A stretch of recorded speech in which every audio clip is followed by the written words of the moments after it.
couple of weeks, I've traveled around the globe to expose the tragedy of child sex trade. Last week, I was in Cambodia, a place where I saw children sold openly, and the arrest of a horrible accused pedophile who had traveled a very long way to satisfy his sick desires. At the end of that show, I promised that tonight I'd take you to the country where this problem is at its very worst.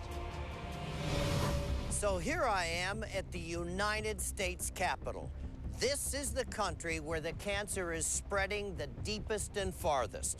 Over 100,000 children are exploited and prostituted in this country each year, and most of them are young girls who are trapped at a very early age.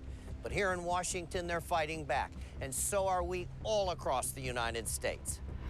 A couple of weeks ago, the FBI and their partners, including the National Center for Missing and Exploited Children, took dead aim at the child sex trade. A nationwide sweep recovered 69 children who'd been trapped as sex slaves. It also arrested hundreds of adults accused of sex crimes against children. Libby Spears is a filmmaker who turned her camera on this harrowing problem and made a documentary called Playground. It was so powerful and I was so moved by it, I asked her to make a new original film for us, and she did, teaming up with dedicated cops in Portland, Oregon, where sex slavery is skyrocketing and fighting it is a top priority. If you run away in Portland, you always go to malls, food courts, transit centers. The pimps know that. That's where they wait. The girl's gonna get off the bus, get off light rail, no money, food. Here comes this guy. He says, hey, what are you doing? The guy takes her over to the food court, starts giving her some food. You're the most beautiful thing in the world. I'll do anything for you. Just hang out with me. We'll go eat this. We'll go hang out. We'll drink beer. Gives her every single thing her family hasn't gave her. All of a sudden, this is the life, right? He brings her down this path, totally sucks her in, and then says, look what I've done for you. You need to pay me back. You gotta go out and work for me now. And these kids just fall for it. They literally beat them to the point and make them feel so guilty that they'll go out and have sex. One time, that's all it takes.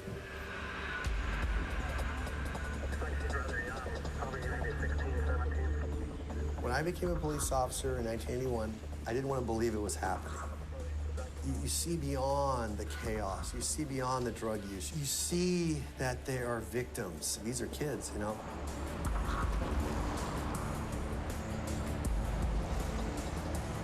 They're so used to having people not treat them like a human being. They're used to being treated with no respect. You know, if it's not the pimp doing it, it's the John. I've been a decoy several times. And you almost get in that mindset of like, you have normal people driving down the street and they're glaring at you and they're cussing at you. They'll throw food at you.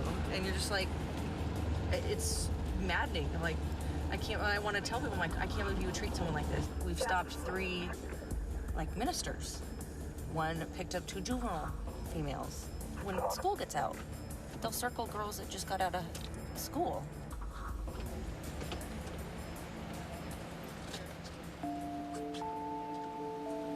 We actually stopped a 15-year-old. She was crying. She's like, he would leave me alone. I think they feel more comfortable dealing with men. That's usually who they've dealt with. They don't really have like a strong female presence in their life usually. She admitted that she's out prostituting. She started a couple years ago, she said. She did give me the history that when she was 6, she was raped. I think that there's probably more going on in her life than she wants to admit right now. When you watch Josh and Randy and Hertzler, and Gallagher's the best. They talk to them as human beings. They talk to them as victims. They understand. If they get beat up or they get raped or something happens, they'll usually tell us before they tell other officers. It's kind of nice that they trust us enough to tell us that. I mean, yeah, sometimes we might have to arrest them and take them to jail, but they also know that sometimes, you know, we'll be there for them when other people aren't. The only reason they talk to you is, and they'll tell you this, I trust you. Did you get a call from the East Metro Gang Enforcement Team? They had some information that two 14-year-olds were being trafficked out of this apartment complex out deep East Portland. Mm-hmm. Brendan and I went out to interview the girl. She kind of reaffirmed a lot of things that we had suspected. Mm-hmm.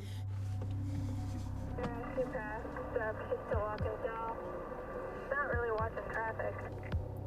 Well, you see where that light is? Yeah. There's a sign there and another staircase, so I have it's a probably feeling right it's there? right there.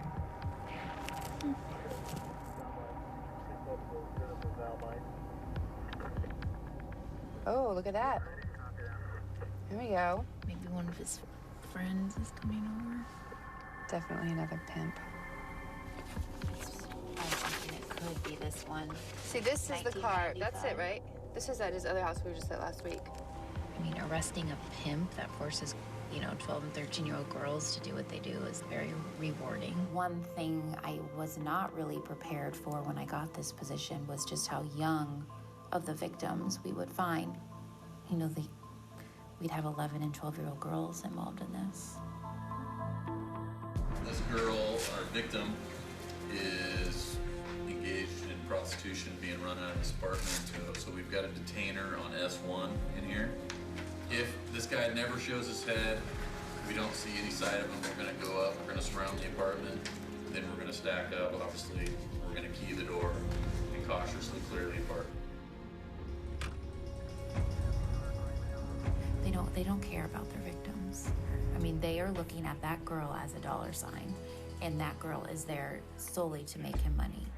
This place is unbelievable. Cell phone, any cell phone.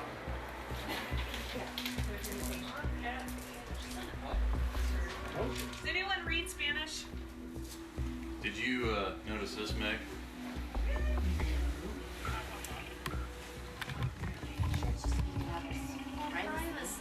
But it is frustrating that they absolutely think that they don't do anything wrong and that this is okay. They just don't care.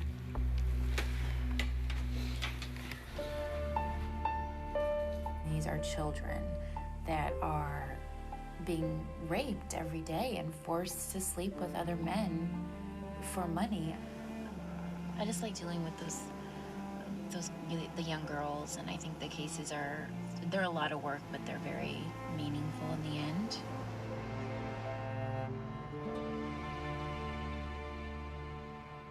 We just got another 307.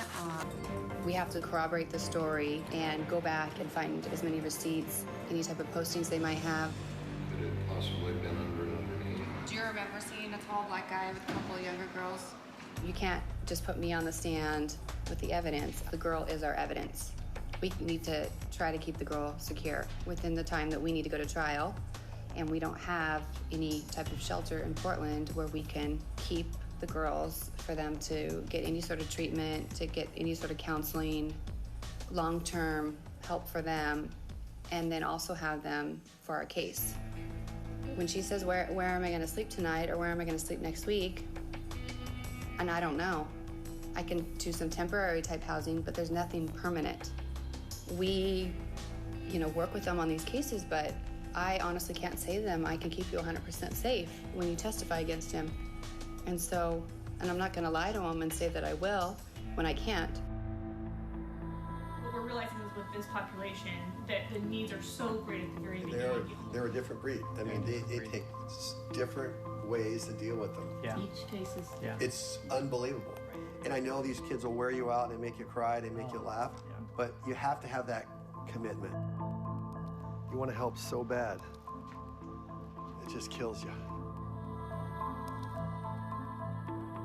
Wow. Doug, let me start with you first. God bless you and that special unit up there in Portland that tries to reduce these crimes against kids up there. How bad is it in Portland? Just in Multnomah County, they went through and did a research of the 200 girls they had contact with. 87 had contact involving prostitution out of the 200. That's just in Multnomah County, the ones that have come forward and said something. Libby Spears, I watched your phenomenal documentary, The Playground. How did you get involved doing this, and why Portland?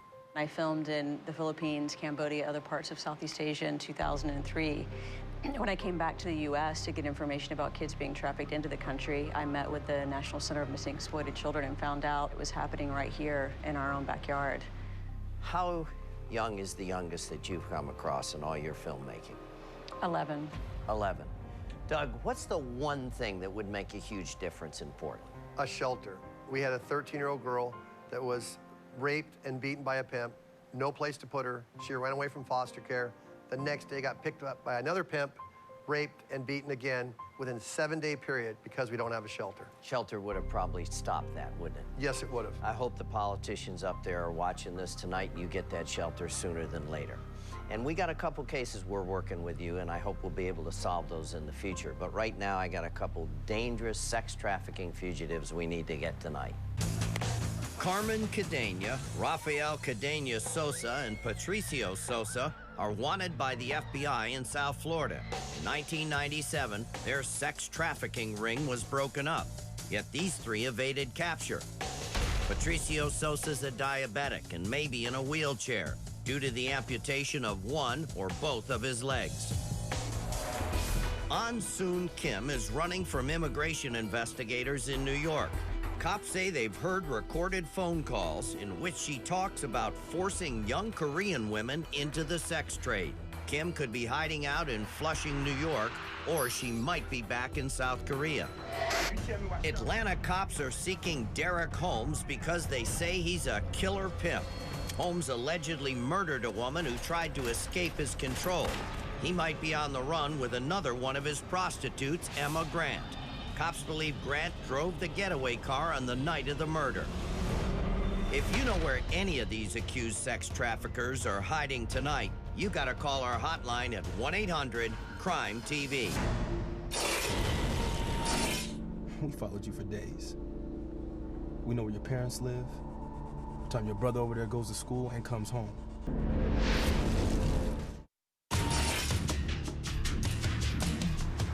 Tonight, I want to tell you about a breaking case that has all of Hollywood on edge. Ronnie Chasen was a high-powered publicist to the stars. She's been associated with some of the biggest names in Tinseltown, like Michael Douglas and Morgan Freeman. She attended a Hollywood red carpet movie premiere on Monday night. Hours later, she was murdered. Shortly after midnight, Beverly Hills residents awoke to the sound of gunfire, followed by a loud crash as Ronnie's Mercedes plowed into a light pole near the Sunset Strip.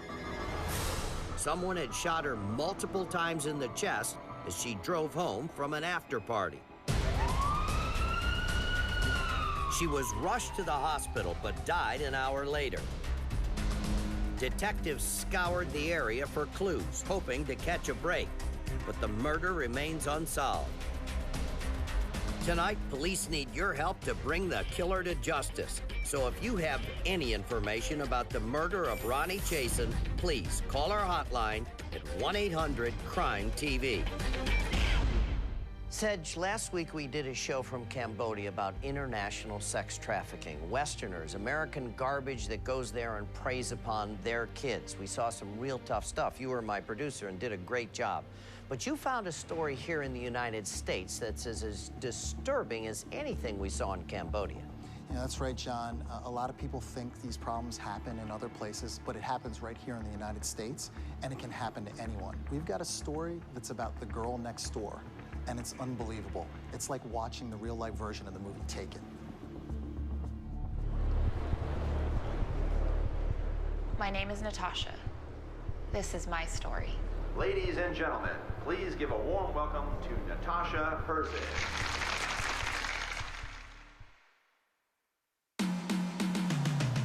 So how'd everything fit? Oh, it all fit great, but it's just a little too expensive right now. Oh, well, we have a sale rack. Why don't I show you? It's right up front.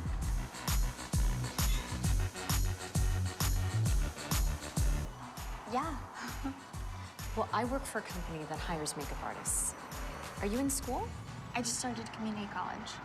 My company hires makeup artists to do makeup on models. She goes, we're looking for girls to do makeup for movie sets and fashion shows, and would you at all be interested? No obligation. Here's my card. Call me if you have any questions. Okay. They put me in a room that has no furniture, and they kept me in there. I don't know where I'm at. I don't know what town I'm in. I just didn't know what the heck was going on and just what my life was about to be.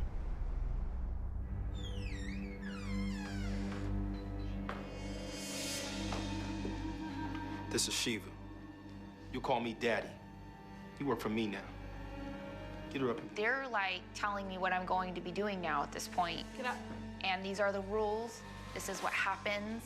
She gives me this little box, and it has lube, condoms.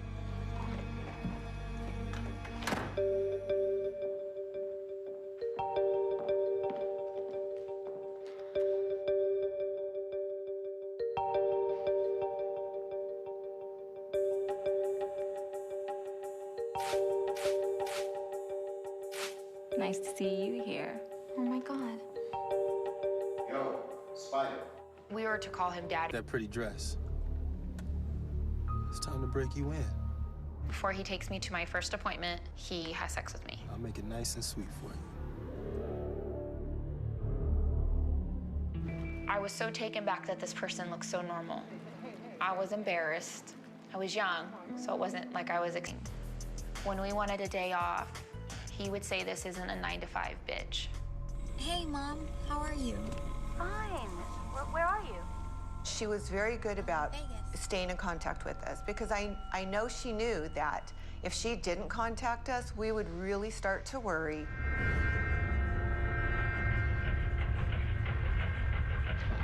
He said I was gaining weight, that I needed to start running. And the sheriff's station was less than 2 miles away from his house. And I knew this. Every day I would go running, and the sheriff's station was less than 2 miles away from his house. Then I remember looking back one day, and I saw him. He was following me in a car. And it was just a reminder of no matter how I felt like I was by myself, I never really was, and that he was there.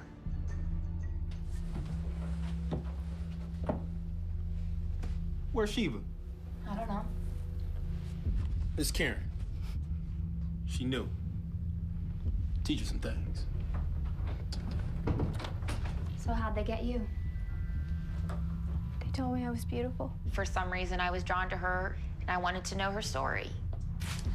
I'm cute. Excuse me, I'm sorry. You are absolutely beautiful. They told my family that I would be a model, that I'd travel. Nice to see you, baby. We met at a restaurant. This is Karen. Isn't she absolutely beautiful? She is. Thank you. Yeah. I went to the bathroom, and that's all I remember.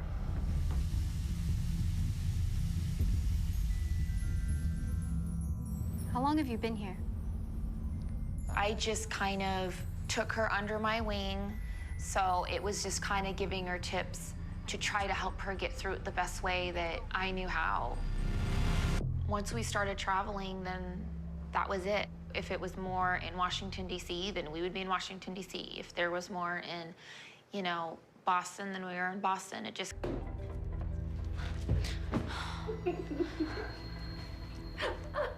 Here, clean her up.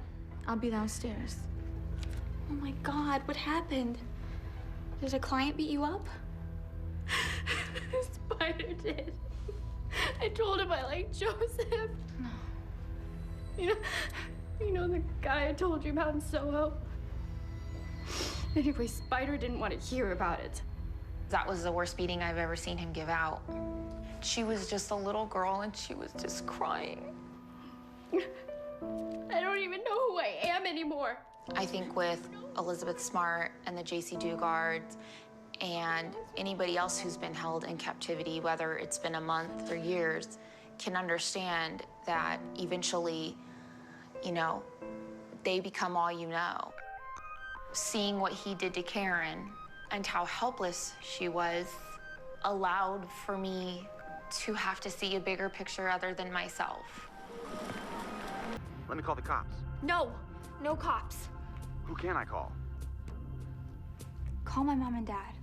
And I gave him my parents' phone number. What's your name again? And he said he was calling from New York. He said, I really think I need to call the police. He goes, so stay on the phone. I'm gonna get the police on the phone really fast. NYPD, open up. All I know is that I'm on the phone and I'm listening to the police get my daughter. Police, they're there to help you. Go with them, okay? Where she's screaming, no, no, he's gonna hurt me. He's gonna get me if you take me away. You have to protect us. He's gonna get me. She works for Spider. Freeze! Who are you texting? Nobody. I need you to come with me. It's okay. I'm gonna go to New York. I was on a plane to New York right away, knowing I had to get to my daughter. Look, Natasha, you gotta tell me what's going on. Did you arrest him yet? No, at the moment, we don't know where he is. You have to promise me my family will be protected. They will be. But you have to tell me the truth.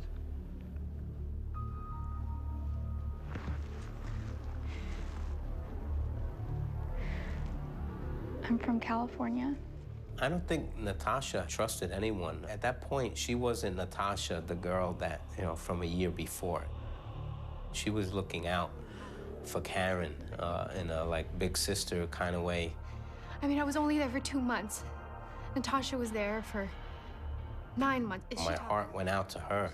Being a father and having sisters, I just couldn't imagine anything worse happening to a young girl.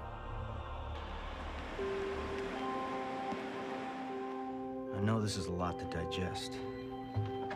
A father's job more than anything else is to take care of their kids. You really do feel like I did not protect my daughter. I should have known. I don't know what I should have known, but I should have known. I remember him just hugging me, and I just was like lifeless. When she came home, it was just really hard because we had been so affected and she had been so damaged that we weren't even sure where to even go from there. Karen and I are together. We didn't want to be split up. I lived and breathed protecting my daughter. That was 24/7. Deputy sheriffs would park out in front of the house. It was a very, very tense time. The FBI mentioned to us that maybe they were being a little too protected and that they needed to get out a little bit on their own. I hear a girl screaming. We didn't even look back to see even where they went, where they were going, if they were just there to scare us, to intimidate us, or they were there to take us. We just ran. How much money you have, it doesn't matter your ethnicity, what kind of class you come from, where you're from, what country you're from. It can happen to you. It happened to me.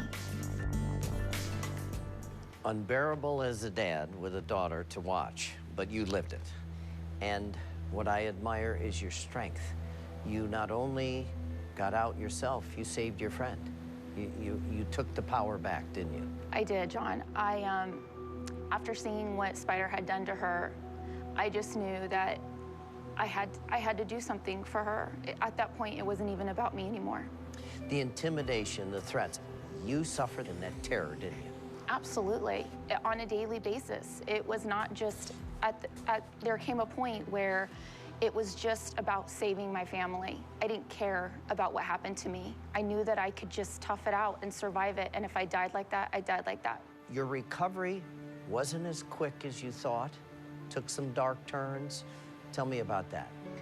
Well, when you don't go from being victimized one day to just waking up and everything is okay. A lot of times you begin to victimize yourself because it's the only thing you know. And I had a very, very dark road that I took, and we abuse our bodies. Some do drugs, some become sexually promiscuous. I was in the adult industry. It's something that it's the only place I felt that I was not judged and I felt comfortable in. But your life has changed dramatically. Now you're back on that path, on that good path, to help others, to expose what these creeps do to young women. Absolutely. I'm ready to fight that fight. Sedge, tell me about this creep. Well, you know, he goes by the street name Spider. According to police, his real name is James Vernon Joseph Jr. He's not going to be hard to spot, John. As you can see, he's covered in tats. He's got a spider on his chest.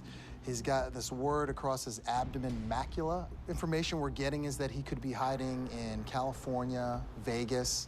Couple of questions for you, Mark. It started out as an NYPD case, and now it's gone to the marshals. You're this close to catching this guy, aren't you? Exactly. Once AMW got involved with the case, they energized it. They got us involved with NYPD. We've reached out to our regional task forces. We've developed some good information. Yes, we are. We're very close in finding this guy. Well, I really hope our viewers have the courage to make that call tonight, and it might even be one of the girls that he's exploiting might see your example. Absolutely. If a girl just wants to call in to talk, I'm here to listen. If somebody wants to give a tip, I'm here to take it. Because you're going to be working the hotline tonight. Yes, I am. Well, I got to commend you on your courage. You could have put it all behind you. You've got a wonderful life now, but by speaking out, you're going to save somebody's lives, and I hope we can get that justice you so deserve. I will. Thank you. I've waited 9 long years for this, and if it wasn't for AMW, I'd be waiting probably the rest of my life. God bless you. God bless you. Your viewers called in a tip in Burnaby, which is a suburb of Vancouver. Best image we have yet.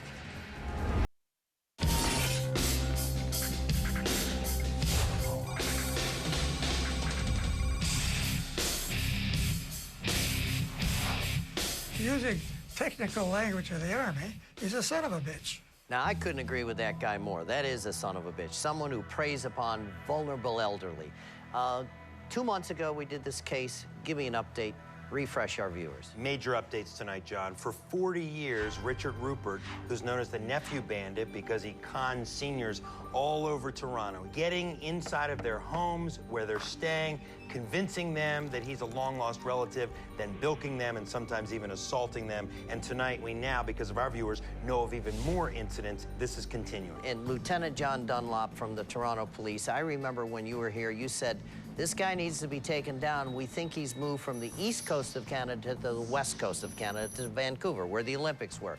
You were pretty right on, weren't you? I was. Your viewers called in a tip in Burnaby, which is a suburb of Vancouver.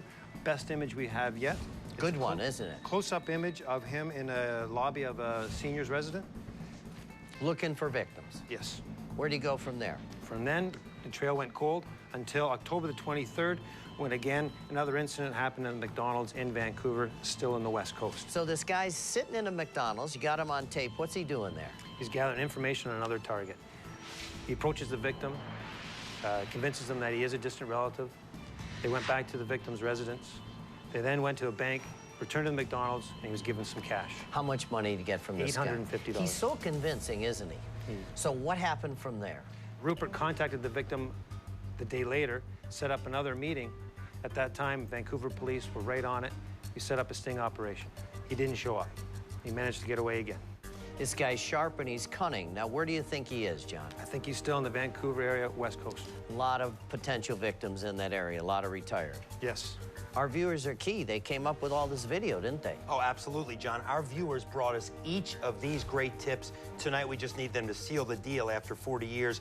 We know that Rupert has a ruddy complexion. We believe he's drinking again. We know he takes the bus. And he also has kind of a nervous tic where he keeps his hands sort of near his face. You were this close, John. You were this close. Hope that our viewers will make the difference this time. Don't give up the hunt.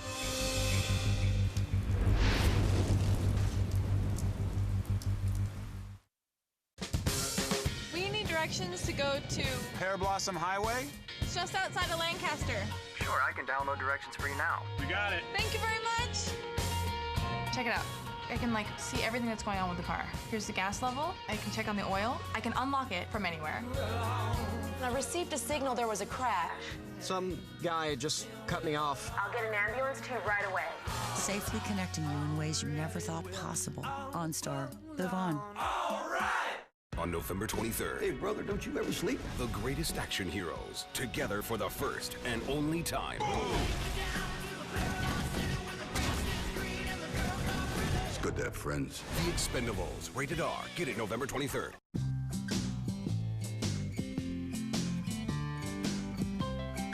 The Capitol building is probably the single greatest symbol of power in the world.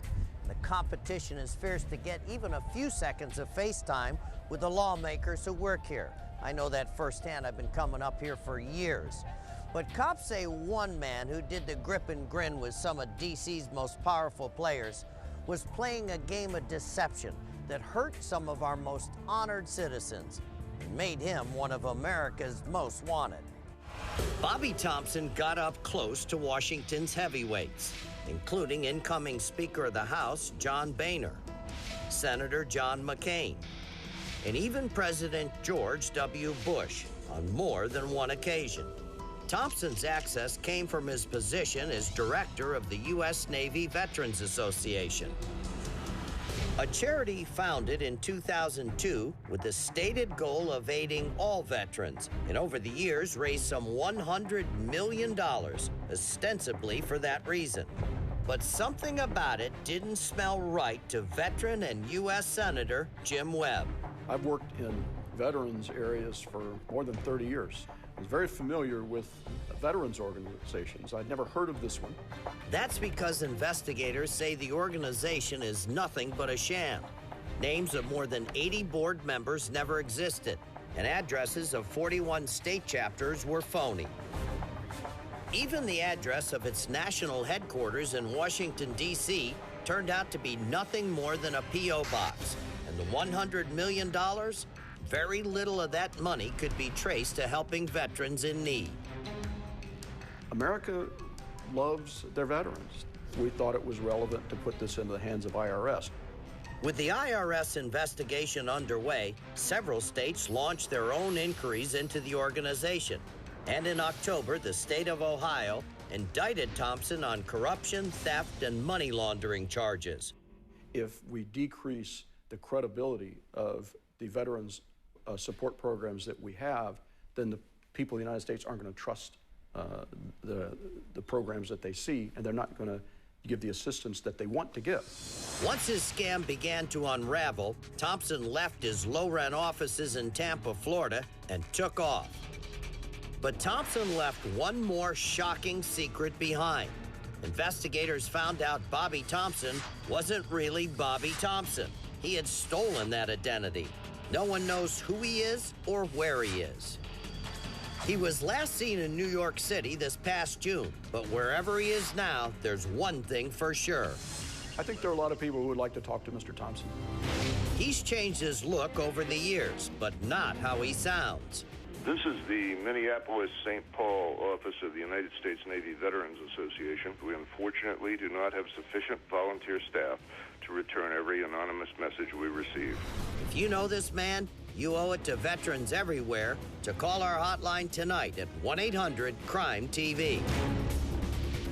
You know, as much as I think I know about the exploitation of children, for years I was like a lot of other people. I always thought that sex trafficking was a problem in other countries. So it's hard to believe that child sex slavery is worse right here in the United States than anywhere else on Earth. This is really the dark underbelly of America. It's time for us to speak up and say, you cannot prey upon our children. We all have to become a very loud voice for these kids. Now, we won't be here next week, so I wish you all a very safe and happy Thanksgiving. Embrace and love your